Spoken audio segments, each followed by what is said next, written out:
ఇందాక ఇంటర్నెట్లో ఒక వీడియో చూశాను. ఒక స్టూడెంట్ మాస్టర్ను కొడుతున్నాడు, గుండెలపై గుద్దాడు. పక్కనే ఒక లేడీ టీచర్ కూడా ఉన్నారు, ఆమె కూడా చూస్తున్నారు. తర్వాత విద్యార్థులంతా కలిసి ఆ కొట్టేవాడిని ఆపారు. నిజంగా ఆ ఘటన చూసిన తర్వాత ఎడ్యుకేషన్ డెవలప్ అవ్వాలి అని కోరుకోవడంలో ఇలా డెవలప్ అవుతుందేమో అనిపిస్తుంది.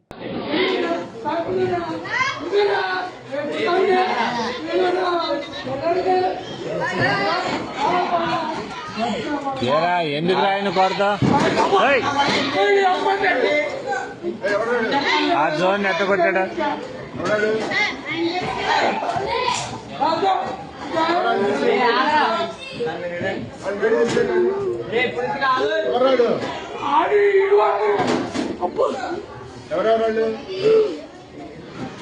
ఏరా దేనికి రా విధానం ఏంటి అసలు?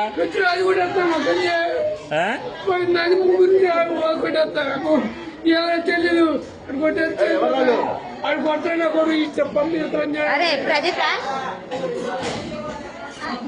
రే ఎందుకురా విధానం? అట్లా కాదు, అసలు తప్పు కదా. మాస్టర్ నాకు ఇది ఏదైనా ఉంటే టీచర్తో చెప్పాలి కానీ కొట్టుకోవటం ఎందుకురా? అసలు తప్పు కదరా అది. అట్లా ఏదన్నా ఉంటే నువ్వు కొట్టకూడదమ్మా. మీ అమ్మ కాదురా, ఎవరినన్నా అంటే మాస్టర్ దగ్గర చెప్పు. నువ్వు ఆయన యాక్షన్ తీసుకుంటాడుగా. మీ అమ్మ వీడియోలు అన్నీ చేస్తా నేను, నీటి చేస్తా. ఏం చేస్తారా మీరు?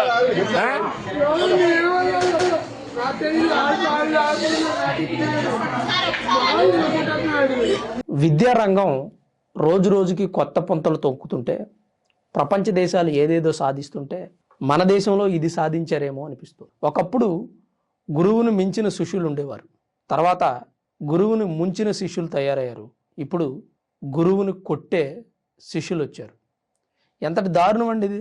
మేబీ ఇవాళ నేనేదో కొన్ని నీతి వాక్యాలు చెప్పినా ఇది విద్యార్థులకి బోరింగ్గా అనిపించవచ్చు. నేను తమ్ముడు, మాస్టర్ని కొట్టడం హీరోయిజం కాదు. నిజంగా మీ మాస్టర్ తప్పు చేస్తే మీ అమ్మని తిట్టాడని నువ్వు చెప్తున్నావు. నిజంగా అతను తిడితే అతను క్షమాపణ చెప్పే వరకు నువ్వు వదలకూడదు. కానీ అతను నువ్వు కొడితే, అసలు అతను తిట్టడానికి కారణం ఏంటి? మీరు బాత్రూంలో సిగరెట్లు తాగుతున్నారు. ఆ విషయం ప్రిన్సిపల్కి కంప్లైంట్ ఇచ్చాడు ల్యాబ్ అసిస్టెంట్గా పనిచేస్తున్న రవీంద్ర మాస్టర్. చూసాం బక్కపల్చగా విద్యార్థులకు పాఠాలు చెప్పి విసిగిపోయిన మాస్టర్, బక్క ప్రాణి. అతని మీద దాడి చేయాలని ఎట్లా అనిపిస్తుంది రా బాయ్? అంటే ఆ ఏజ్లో కామన్గా ఆవేశం ఉంటుంది. అందరం అదే ఏజ్ నుంచి వచ్చిన వాళ్ళమే, అందరం అక్కడ చదువుకుని వచ్చిన వాళ్ళమే. అలాంటి మాస్టర్ల తిట్లు దెబ్బలు భరించి వచ్చిన వాళ్ళమే చూసాం చాలామంది. ఇప్పుడు మేము కూడా చదువుకున్నాం, కానీ 10th క్లాస్ వరకు కూడా మా మాస్టర్ అన్న టీచర్ అన్న వచ్చ కారిపోయేది, భయం వేసేది ఎదురు మాట్లాడడానికి కూడా. పచ్చి బెత్తంతో కొడితే నెల రోజులు గుర్తుండేది. ఆ మాస్టర్ని చూస్తే భయపడేవాళ్ళం. ఎందుకంటే ఆ రోజుల్లో చదువు అనేది విద్యార్థి మాస్టారు మధ్య ఉన్నటువంటి రిలేషను అట్లా ఉండేది. అంటే తను కొడితేనే చదువు వస్తుందని బలంగా నమ్మేవాళ్ళు. తను ఒక మాట అంటే అది నీ మంచి కోసమేరా అనుకునేవాళ్ళు. ఒక మాస్టారు ఒక విద్యార్థిని తిట్టలేదు అంటే ఆ మాస్టారు ఆ విద్యార్థిని పట్టించుకోవడం లేదు అనేలాగా ఫీల్ అయ్యేవాళ్ళు.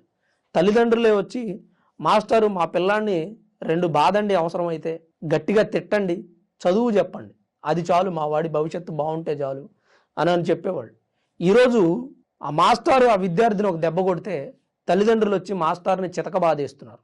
నా పిల్లాన్ని కొట్టడానికి నువ్వు ఎవడని అడుగుతున్నారు, తిట్టడానికి నీకేం హక్కు ఉందని అడుగుతున్నారు. నువ్వు చదువు చెప్పడానికి వచ్చావు, అది మాత్రమే చెప్పు అంటున్నారు. మరి వాడికి చదువు రాకపోతే ఏం చేయాలి? ఈరోజు చెప్పినటువంటి వర్క్ వాడు చేయకపోతే ఏం చేయాలి మాస్టర్? అంటే ఇక్కడ మనం ఇంకొక కోణంలో కూడా మాట్లాడుకోవాలి. ఒక్క కోణంలోనే మాట్లాడుతున్నావు బ్రదర్ నువ్వు. మరి ఆ మాస్టారు పిల్లల్ని తిట్టాడు కదా, దానికి ఏం సమాధానం చెబుతావు అని అనొచ్చు. మాస్టారు పిల్లల్ని తిడితే దానికి చట్ట ప్రకారం శిక్షించవచ్చు. ఈరోజు విద్యార్థులకు అనుకూలంగా ప్రభుత్వం ఉంది. విద్యార్థులను తిట్టే హక్కు, కొట్టే హక్కు మాస్టారుకు లేదని చట్టం చేసేసారు. మరి అటువంటప్పుడు మాస్టారు తిడితే విద్యార్థులు, విద్యార్థి తల్లిదండ్రులు, విద్యార్థి సంఘాలు, ఇన్ని రకాల ఫెసిలిటీస్ ఉన్నాయి, వచ్చి మాస్టర్ని నిలదీయొచ్చు. అసలు నిలదీసే అంత సమయం ఎక్కడుందండి? విద్యార్థిని కొడితే మాస్టర్ మీద తల్లిదండ్రులే దాడి చేస్తున్నారు. ఇంకెక్కడ మనం మాస్టర్ని అనగలం చెప్పండి?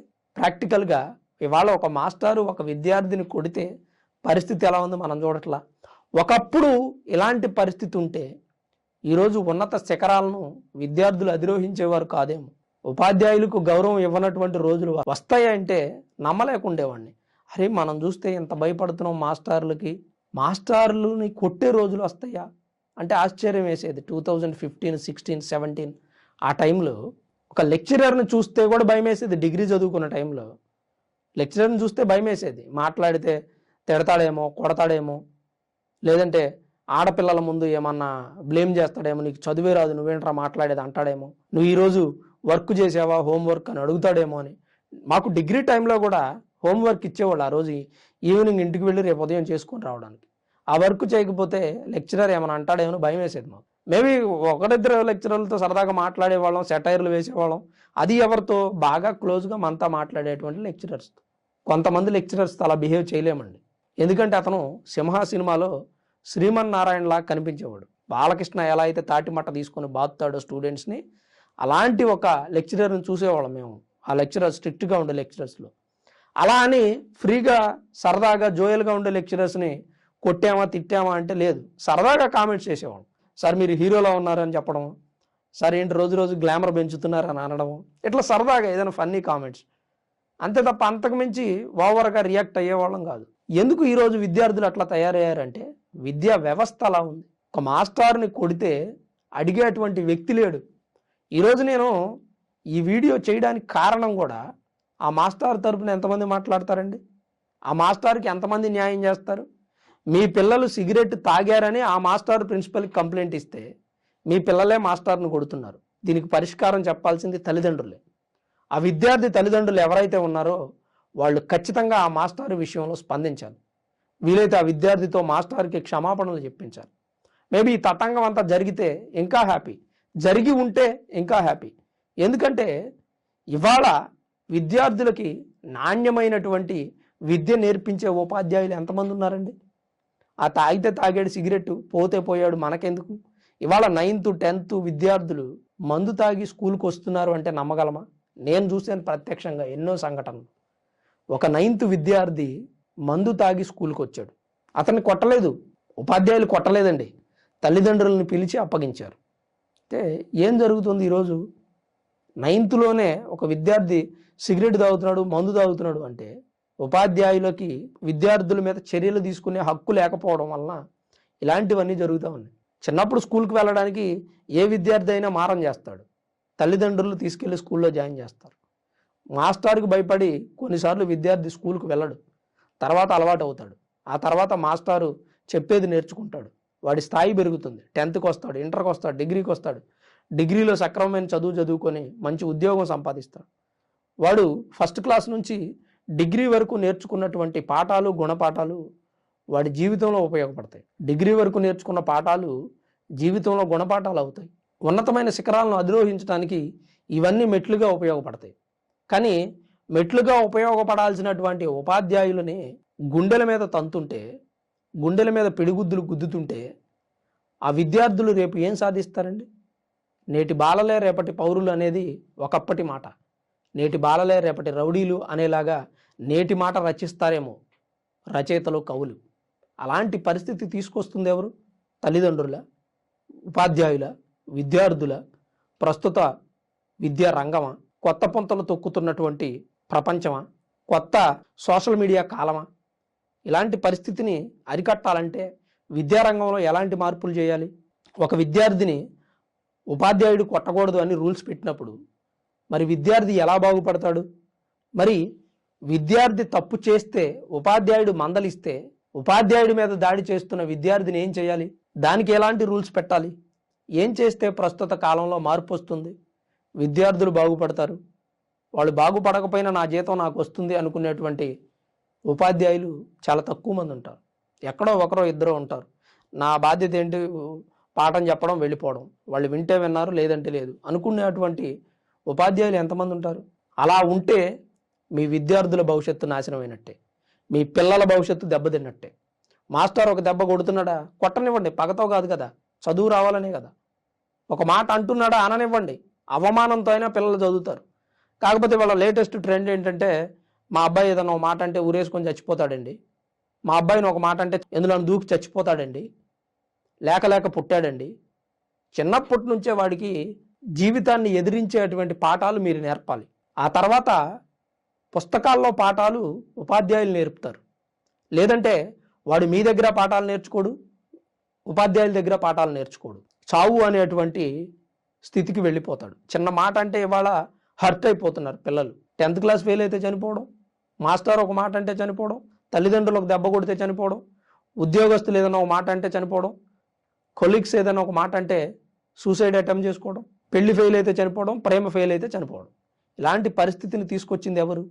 చిన్నప్పటి నుంచి వాడికి మనోధైర్యాన్ని నింపనటువంటి తల్లిదండ్రులు తప్పు. స్కూల్లో మాస్టారు నింపుతుంటే కాదు అనేటువంటి తల్లిదండ్రులు తప్పు. ఆ పరిస్థితిని పూర్తిగా మార్చాలని మనసారా మనం అందరం కోరుకుందాం. ఈ వీడియో చూస్తున్న ప్రతి ఒక్కరూ కూడా ఇవాళ సమాజంలో జరుగుతున్నటువంటి విషయాల మీద మీ అభిప్రాయం ఏంటి, మీరేమనుకుంటున్నారు? కొంతమంది విద్యార్థులు ఒక స్కూల్లో నేను చదివాను, అక్కడ అడ్రస్ నాకు సరిగా గుర్తులేదు, గుంటూరు జిల్లా ఏరియాలో లాస్ట్ ఇయర్ అనుకుంటా, మాస్టారు మీద పిడిగుద్దులు వర్షం కురిపిస్తే అతను అక్కడే చనిపోయాడు. ఇలాంటి ఒక పరిస్థితి ఇవాళ సమాజంలో ఉంది.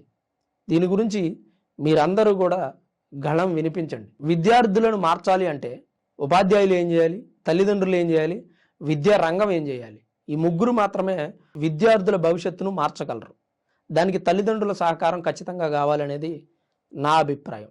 మరి కొంతమంది అనుకోవచ్చు పూర్తిగా మాస్టారు వైపే మాట్లాడుతున్నావు అని. మాస్టారు వైపే మాట్లాడతాం మనం. ఎందుకంటే మాస్టారు విద్యార్థుల భవిష్యత్తును మార్చేటువంటి వ్యక్తులు. వాళ్ళు తప్పు చేస్తే చట్ట ప్రకారం శిక్షిద్దాం, నేను ఎక్కడా కాదన్నా. అతను తప్పు చేస్తే కాళ్ళ పట్టుకొని లాగుదాం. కానీ విద్యార్థి తప్పు చేస్తే కాళ్ళు పట్టించి క్షమాపణలు అడిగిద్దాం.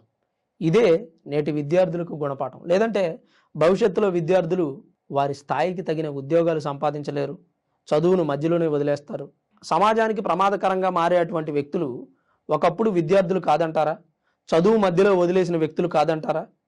గమనించాల్సిన అవసరం ఎంతైనా ఉందనేది నా అభిప్రాయం. మీ అభిప్రాయం ఏంటి, మీరేమనుకుంటున్నారనేది కామెంట్ రూపంలో తప్పకుండా తెలియజేయండి. Thanks for watching this video. This is Ram signing off Sunraj studios.